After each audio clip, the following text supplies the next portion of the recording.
All righty, here we go. We are live. Happy Friday morning, everyone. Going live, answering your top questions. Okay, ladies and gentlemen, if there's any gentlemen out there. Hello. Okay, it is Friday. I am so excited to be here with you today. We are diving into another live Q&A mailbag opening on the Marketing Wizards Inner Circle group. We have got some doozies today. So I've got questions from Diane. She always gives good questions. John has a very interesting one, and Kathy as well. So we got those. And then I had a question early in the week too about kind of what the best marketing is that you can do that for like $0 essentially. So I'm going to dive into that at the end as well. So that was a second question from Diane. So I'm using two questions that I got from Diane today. Put a 1 in the comment section if you're watching this live. If you are watching a replay, put a 2, please. That would be great. Now we are going to dive right in. So we're going to jump into these questions, but a little precursor. Every single Friday morning, 10 a.m. Pacific Standard Time, I go live inside the Marketing Wizards Inner Circle Facebook group here, and I answer the tough questions that I get by submission over the course of the week, or simply some of the questions that I encounter in our consultation appointments throughout the week. In fact, if you want one of those, we give away basically 2 free spots every single week as a free 25-minute one-on-one consultation. You and me, we get together. So if you want one of those, I'm giving away 2 for next week. I did 2 this week. I'm giving away 2 of those for next week. So if that's something that you would really, really love, then simply private message me on Facebook, or Kira, private message my team member who's in this group here on Facebook, and we will get you one of those. So without further ado, let's jump into the questions, shall we? And the first one from Diane is very good. So she asked a question about the topic du jour. So the topic that's been sort of burning fire across the internet for the last 6-8 weeks, which is Chat GPT worth using? Okay, so I have been messing around with Chat GPT, nowhere near as extensively as some of my other marketing counterparts have, but I have been messing around with it. And I'll be really, really honest, Diane, it is an incredibly powerful and exciting asset and tool to use in your business, be that from a marketing perspective or anything like that. Like, this is a powerful and effective tool to use, but it has some pretty significant flaws. And they were things that I had noticed, but I hadn't been able to really put my stamp on yet. And I read an email a couple of days ago from the amazing Ezra Firestone. I'm on his email list. And hello, Beata. Ezra put into his email a comparison that they did, comparing 3 emails that ChatGPT wrote and 3 emails that their expert copywriters wrote. And so what I'll do is I'll share the conclusions from there, Diane, and then kind of give you an idea as to what my real thoughts are. So when they did these 3 emails, they had one was basically a coupon offer, one was an encouragement to go read a blog post, and the third one was an opt-in, like grab a free lead magnet type thing. So those were the 3. Coupon for a physical product, so an e-commerce physical product. There was a blog, hey, you should go check out this blog. And there was a, hey, do you want this free thing? Go over here to get it. So 3 different emails. And what was fascinating was they had their expert copywriter write one, and then they had ChatGPT write one. And they had, the headlines were basically the same. The subject lines were the same. And so, of course, the open rates, so that they could give each side fair, opportunity here. The open rates for each email was pretty much identical across the board. So all 3 emails pretty much got opened at the same rate. But what was interesting was the results from what those 3 distinct emails were. And we're talking about thousands of sends. So this isn't just like 20 or 30. They were in the 6,000 to 10,000 emails sent out. So it's a reasonable sample size to go, okay, this is reflective of what's going on. So the first email that had to do with the coupon, the click-through rate to acquire this 10% off coupon for a female makeup product and skincare product was essentially the same. There was a few, it was like just a 0.5% to slightly under 1%. I can't remember, it was like 0.7 maybe percent better for the copywriter versus ChatGPT's version. So when you looked at both, there was a slightly better increase, a slightly improved amount on chat or on the copywriter's version versus ChatGPT. And we'll get to why at the end here of this answer to Diane's question. So number one, or the first test was basically it was a tie, right? For all intents and purposes. The second one was to go read this blog post. So when they laid out the blog post, ChatGPT wrote their version and they wrote their own version. And what was interesting was the ChatGPT version was significantly worse click-through rate to go and read this blog post. So for example, if I was to get ChatGPT to write an invite to come to this live Facebook, the results, which is similar to go and checking out this blog post, the results were dramatically worse if ChatGPT wrote it versus the copywriter wrote it. And there's some reasons for that, which I'll get into, but I believe it was a 1.5% click-through rate for ChatGPT and 2.7% click-through rate for the copywriter. So that's almost double, right? 1.2% difference. That's almost double the amount. And you might not think that's a huge difference, 1.5 to 2.7, but the fact is it's nearly double the percentage. And when you're sending out 10,000 emails, that makes an impact, So then the third one they did was this one about downloading a free lead magnet. And ironically, the ChatGPT version of the email actually got better results. I don't remember the numbers off the top of my head on this one, but got better results than the copywriter. So basically it was a tie. They tied on the first one, copywriter won the second one, ChatGPT won the third one. But what are the real conclusions that we can draw to answer Diane's question? So I went through and I looked at the emails and I read through some of their thoughts and I came up with some of my own as well. So ChatGPT, you guys, is a really effective tool for filling the white space when you don't have an idea quite yet. When you're kind of not sure, you need some prompts. You need essentially a brainstorming tool to start getting the gears going. Very effective for that. I've been able to put in some prompts and some ideas and it spits out all sorts of cool stuff. And I'm like, oh, that right there, that third paragraph, that's what I need. And I can start writing from there, or I can start creating from that point. So ChatGPT is really good at filling that white space. Okay. So if you're drawing a blank and you're not sure, some ideas around content, for example, some just ideas around, what are some of the, list me 5 things that are really great about XYZ product. Like just some content ideas are great to filling that space. Very effective. And obviously, and I'm talking specifically for ChatGPT from a marketing and business evolution side of things, you guys, not for fun, not for helping you make recipes or anything like that you want to do at home. But there's a big debate raging whether ChatGPT will replace human copywriters and replace marketers. And in this particular case, it's very good at starting something for us, but not necessarily good at polishing it. The other piece that it's great at is giving you interesting turns of phrase or interesting ways of saying something that you wouldn't necessarily use naturally. So what I'm getting at is that we all have ways in which we talk, ways in which we communicate, and ways in which we, of course, would then write. So Diane, when you think about using ChatGPT, it's going to say things or write things in a way that's not really the way you necessarily do it. That's not quite the same as you doing it. So you have to remember, and this is the big thing, ChatGPT will write it, but then you've got to take it, my friend, and you've got to massage it into your own voice. You got to massage it into how you sound.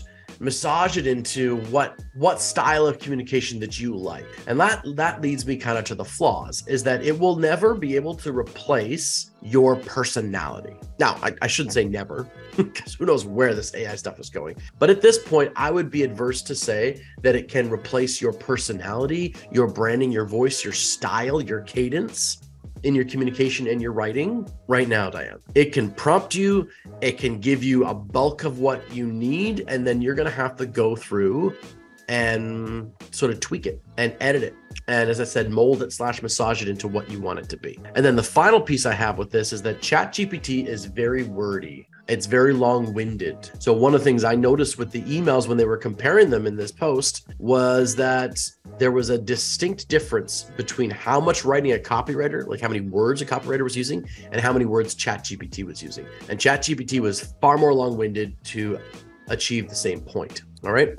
And then the final thing is that ChatGPT does not structure the email in a way that's visually appealing, which you and I can do. We can take the information and start to break it up into perhaps smaller sentences, create bullet forms or bullet points out of it, and sort of isolate the information that way more effectively. Create an email that when you open it up on your phone, or when your prospect does or your client does, they go, okay, bang, bang, bang. I got the points really quick here.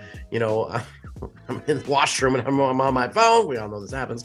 I go bang, bang, bang. That's what that email's about. And you pick it up. ChatGPT does not do that at this stage. It gives you the information, but you're going to have to take it and sort of, once again, mold it into the version of the information that you're looking for. So very long-winded answer, Diane, to your question, but ChatGPT is really effective at giving you the starting point, launching you into something, and then you're going to have to take it and turn it into what your audience would expect from you, how it sounds from you. Obviously, you know, using some turns of phrase or ways of framing that are kind of different that you wouldn't necessarily use can be beneficial, to be honest, because it shakes up the rhythm that your prospects might be used to. But also then taking the information and structuring it in a visual way on your landing pages or in your emails or in your copy and your content, and structuring it in a way that's appealing to the reader's eye. Those are all things that ChatGPT won't do that you're going to have to do with the tool. Okay, so that was like 12 minutes there just on ChatGPT, but it's a very powerful tool. You got to use it right. Okay, next thing. John says, you talk about doing great research for your marketing. Where do you start? Okay, so John, I've got some things here for you. So first off, you want to start out by listing your primary competitors. So John, if you watch the replay of this, list out your primary competitors. Okay. Who else is competing with you with the same type of product or the same type of offer in your marketplace? So list out your competitors. Then what you want to find out is what their offers are. You probably have similar products. So how are they offering it? How are they framing it? And go through what their offers are. So sometimes you can use Facebook or Google to research their ads. I'm not as familiar with doing it on Google. Normally I just use Google for research. But when I'm looking at Facebook, for example, if you go to a business page and you go to page transparency, John, you will see a list or a little tab that says ads in library or something like that. So you can go and you can check out the current ads that they're running and ads that they have ran in the past. And you can take a look at where those ads are going and what the offer from the ads are and how that's all working. So you can do that and do some reverse engineering of what your clients or what your competitors' offers are. So that's where I would really start. You do want to do some research and find out how you slot in to the marketplace and how you can be unique. You got to know what everybody else is doing, right? If you think that juggling on a pogo stick with one leg is your unique take on the market, and you haven't done your research, you might find that there's already 3 clowns that are doing that in your marketplace. So it's not that unique, right? So you want to find out that stuff ahead of time before you put in all this effort to build out an offer. And you're like, there's other people doing this. Okay. So that's why the research is powerful. It saves you tons of effort on the backside. So list of the competitors, Google search them, Facebook search them, Instagram search them, whatever you're doing, review their offers. So reverse engineer some of those ads that they're doing. And in fact, I just recently did this with Basement Beast. So I looked around, some of my clients want to do quizzes, right? So they're using our software BAMO and they want to build out some quizzes for their marketing so that they can gather some prospects and use a quiz, like a fun quiz that people take. The prospect learns a little bit about themselves and what their next steps might be. And at the same time, my client is acquiring contact information and getting them into the CRM and then starting to market to them their offers. So quizzes are a great way of engaging your audience. So John, I looked at one of the top quizzes that's on the market right now for a similar space, and that was Basement Beast. Basement Beast, if you look them up, they have a great quiz. In fact, in the Marketing Wizards Inner Circle Facebook group here, I think I dive into the Basement Beast funnel in one of my walkthroughs, one of my deep dives. So it's worth taking a look at. And they go in and I reverse engineered their whole quiz process, their whole little click-through quiz process, so that I had that information. So I went, I looked for it, I wanted to find a great quiz, I found one, and then I brought that back to the client, showed them what was working, and so that we could model that behavior. So that gives you an idea, John, as to what to do for some research and get you started. I hope that helps. Okay, question number 3 from Kathy. How do I attract clients instead of chase them? Woo. Okay, first things first, Kathy, you have to remember that people want to be inspired, right? People are looking to belong. People are, especially if you're doing any work on social media, they're there because it's social media. They're connecting to communities. They're watching things that make them laugh and make them happy. Even if it's very temporary, they're looking for that little dopamine. So when you want to attract people, there's really a few things to go about doing it. First off, you never want to feel or seem desperate. I think we've probably all experienced this, that someone is calling us up because they really want us to buy something. They really need to make a sale. And in fact, I've had the conversation with somebody going, hey, I need to hit 30 sales this month. Would you buy from me? No, God, no. Why am I going to buy this set of knives from you just so that you can hit your sales quota? Woo. Okay. Clearly that happened to me, right? But it's like, we have to be acting and behaving in a way that inspires our prospect, inspires our ideal client to watch us, to pay attention, to go, oh, I'm attracted to you, Kathy. I love the way you're doing this. I love your lifestyle. I love the way you talk about this subject.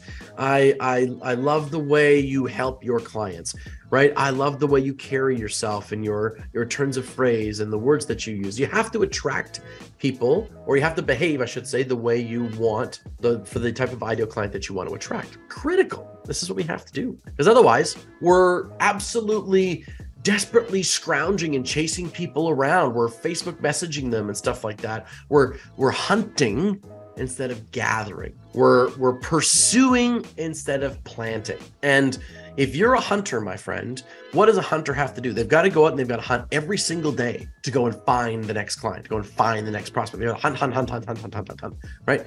If you're farming clients, though, you plant thousands of seeds. And by planting seeds, I mean, you go out there on your social media, Kathy, and you act, you behave, you are the person, you be the person you're aspiring to be, you're solving the problem that you solve, and you're being out there doing that. Those are planting thousands of seeds in all the people that are watching. And you nurture those seeds. And as the ones that start to grow up out of the ground, that is when you serve those people. That is when you make them their offer. Not all thousands of seeds are going to actually come to fruition. It's not possible. And you don't want that. That's fine. But the strong stalks will come through. So conceptually, that's what I encourage you to do. Now, practically, what do you do instead of chase them? Well, you put out what I call pill pocket marketing. So you put out the things that they want to have. So I'll quickly share the story.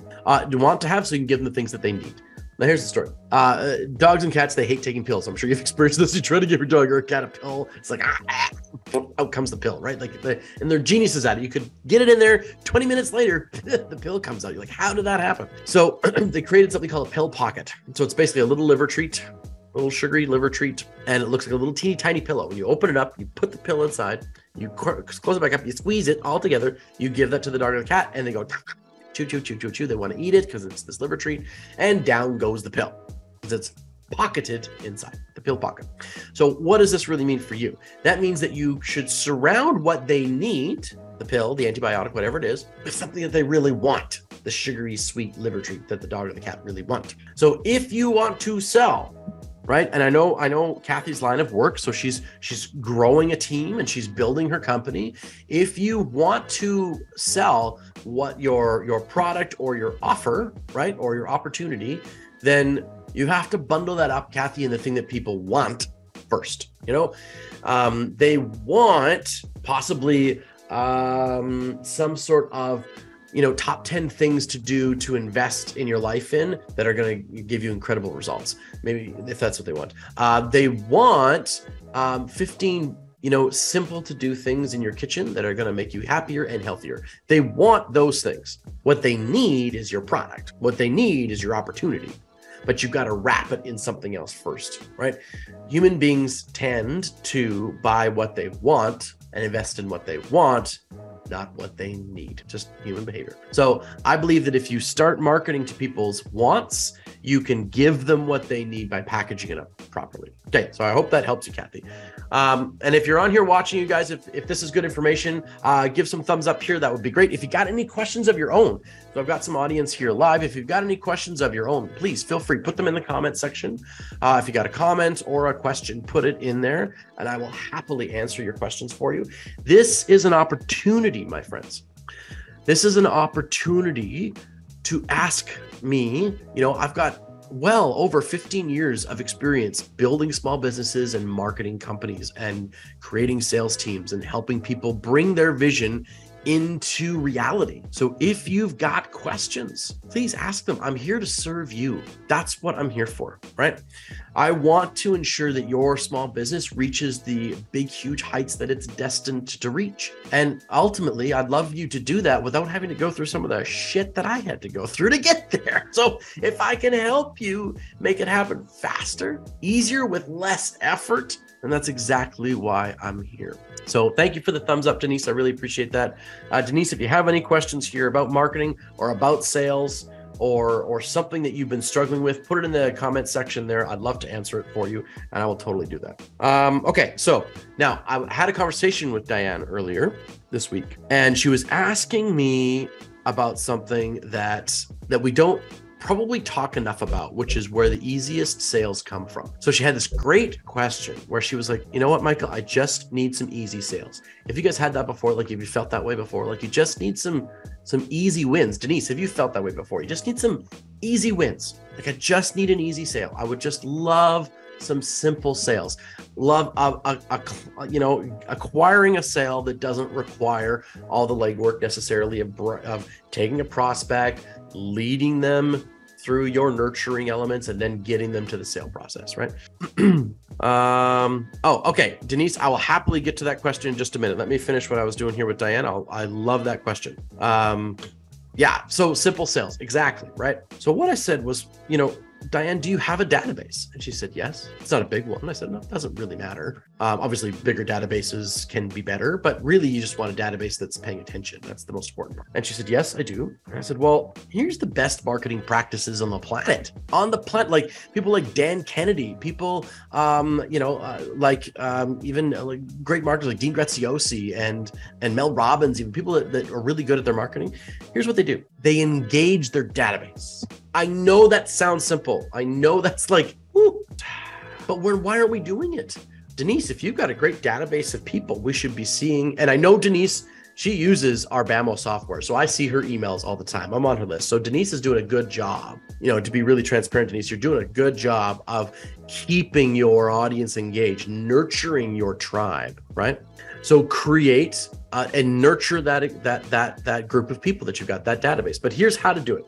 First of all, engagement. You must engage your audience. One of the reasons I do live Q&As like this is because I want to create a sense of community, but engage people. Like I want to engage Denise who's on here. I want to engage Glenn, who was on here earlier. I want to engage people and connect with them and create a sense of back and forth and community, right? We have to engage. We spend so much time these days alone, surrounded by people, but still alone.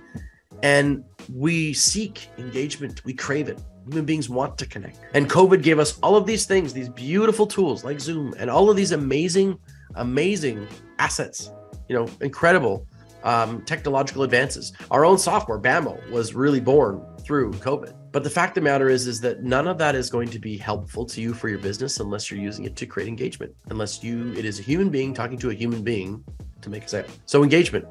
The next part, create an experience. Denise is doing a beautiful job of this in her own business, creating events, experiences. The human being loves experiences. I love experiences. You love experiences. I'm going to New York in about 10 days time. Why? Because I want an experience. I'm going to engage with a group of people, be a part of a community, and I'm going for the experience. So make your product, make your offers, make your engagement with your audience an experience. When they get what you're offering them and they open it up and they take a look, make it an experience. Do cool things to the box. Send them neat stuff in their email if you have a digital product or a virtual product or a program. Send them unique things, even if they're just digital things that move and open up and engage them and create an experience that is unique to you, that's different to you. One of the things that our software does, for example, is that you can create triggers inside the emails.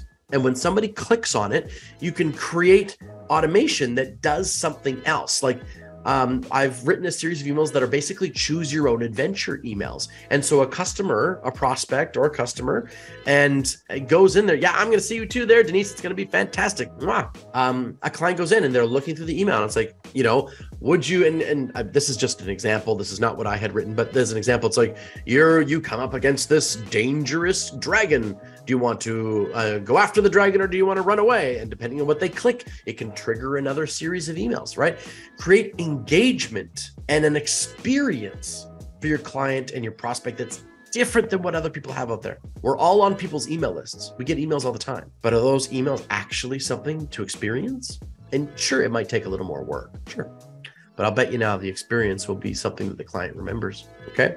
And then one of the ways to think about this too is to solve the next problem. So Diane, we were talking about, you've got this database, how do you get some easy wins? Well, what's the next problem that your existing client base is running into? And how could you help them solve that problem or just solve it for them and make that a part of your offer? So what's the next problem they're facing? When we build out an offer for a customer and that they were going to go find customers for them, I'm always asking them, okay, so what's the next problem? If they say yes to your solution, what's the next problem that they're going to face? And it's so funny because a lot of my clients go, what do you mean next problem? What are you talking about? Well, you've got a course, right? So Denise, for example, has a course on becoming, writing a book, her Writer Incubator Challenge. She's got this program. What's the next problem? And Denise has it. She's working with us. She understands it. She goes, okay, the next problem is now they got to get this thing published. Okay, perfect. So now she's got a publishing program. What happens after that? Well, now that you've been published, don't you want to turn this into do you want to turn this into a money-making asset? Do you want to turn it into a small business, a side hustle or a main hustle? Like you want to turn it. So then she's working on product that fulfill the profit element of what she's doing. So she's building out beautifully. She's a perfect example of going, I've got a core product, helping authors write their book, like getting it done. And then my next product is helping them get it published. And then my third product after that is how do you turn this into a business venture, right? A cascade, a series of things. And then if Denise wanted to, she'd go, okay, now I'm doing an author's mastermind where, we get all of the authors together once every 3 months. Here's a cool idea, Denise, by the way. Now you might be working on this already. I don't know. But I get all the authors together once every 3 months and we do it either virtually or love to do it in person. We go to Jamaica where Denise is from, or we go somewhere else really cool. We get together and we talk about the best things that we're doing to grow our book businesses right now. We bring in some speakers. We do all sorts of cool stuff. We do a retreat that's basically designed for the high level of published authors that she wants to serve. Product ascension model, right? What happens after the yes? What happens after the yes? What happens after the yes? Some of your easiest money is sitting there, my friend, in your database, waiting for you to mine it by simply creating the next product that client needs. Okay.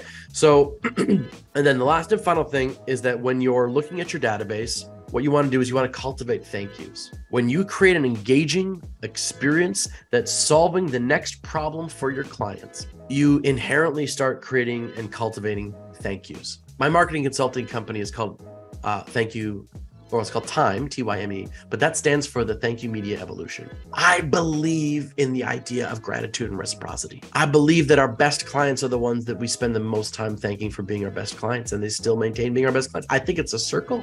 It's a self-fulfilling prophecy. So if we do our best as business owners and marketers and as people evolving our companies forward to cultivate thank yous over and over and over again, thank you for creating such a cool, engaging experience.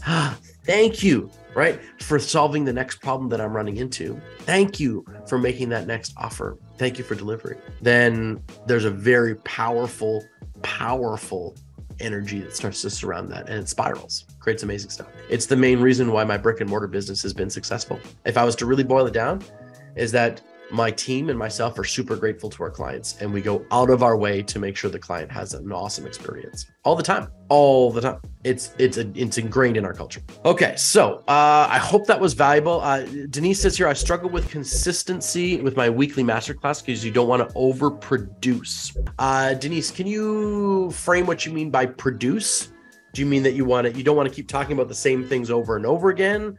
Or that you feel like you're going to create too much content? What are you thinking about here, Denise? When you mean overproduce, what does that mean to you?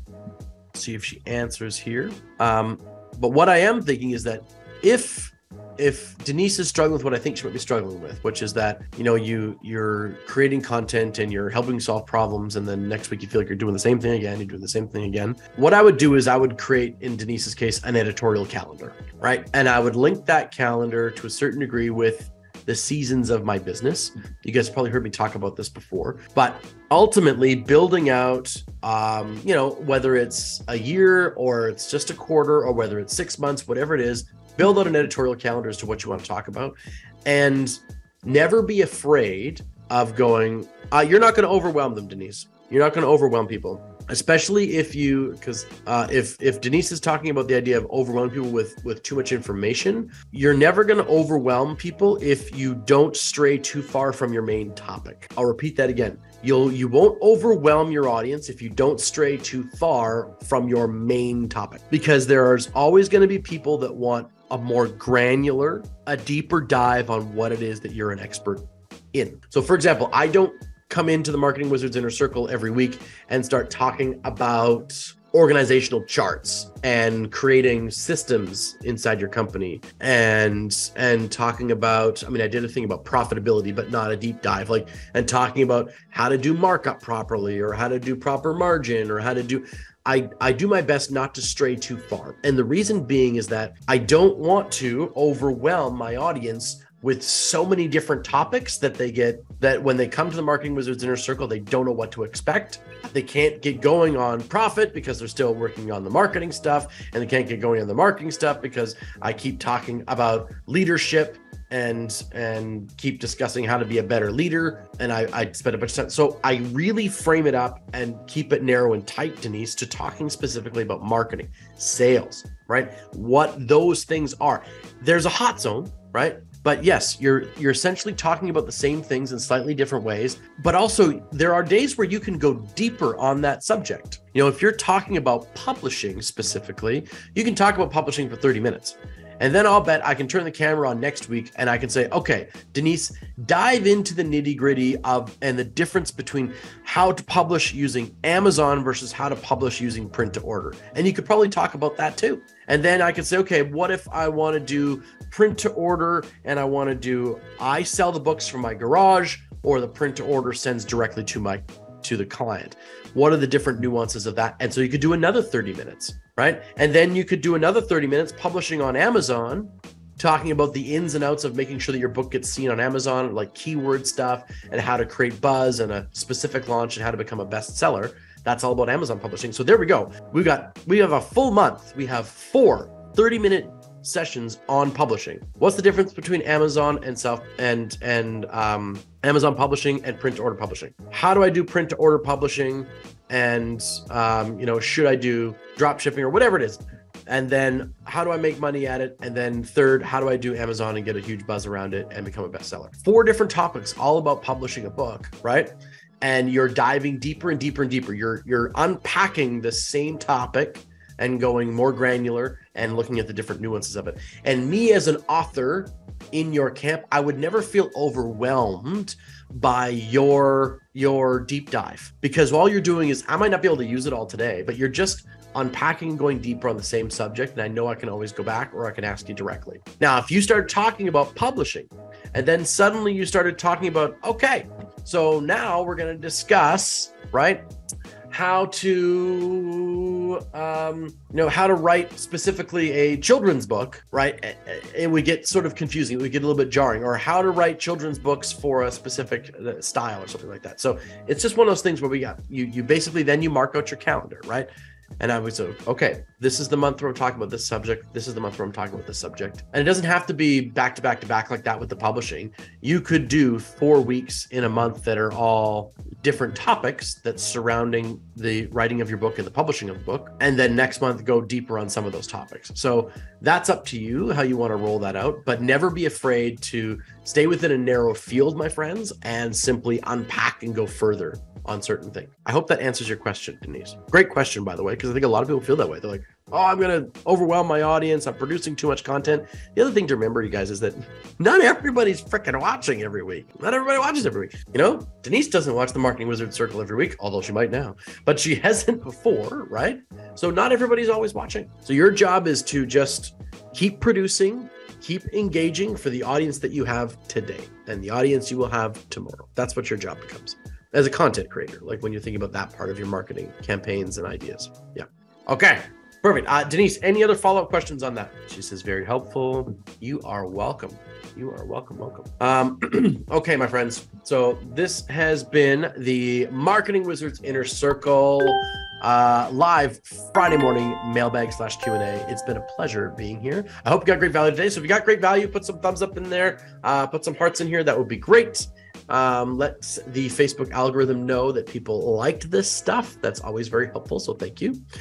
If you have questions that you'd love for me to tend to, reach out. You can do that at team@thankyouMediaGroup.com. That is the email address. You can do that through the Facebook group. Just post the comments here in this particular episode of the Marketing Wizards Inner Circle, or just in the actual Marketing Wizards Inner Circle Facebook group itself. We will find them. Hashtag question. And then if you want to reach out to me personally, go ahead. You can use my Facebook Messenger and you can reach out personally. Now, those are the 3 ways you can get your questions answered. Other than that, I hope you have a fantastic weekend, my friends, and a great week next week. So I have been Michael Bridgman. You have been fantastic. This has been another episode of the Marketing Wizards Inner Circle. And until next time, my friends, go out there, enchant your audience, make magic happen, and I will see you next time. Ciao for now.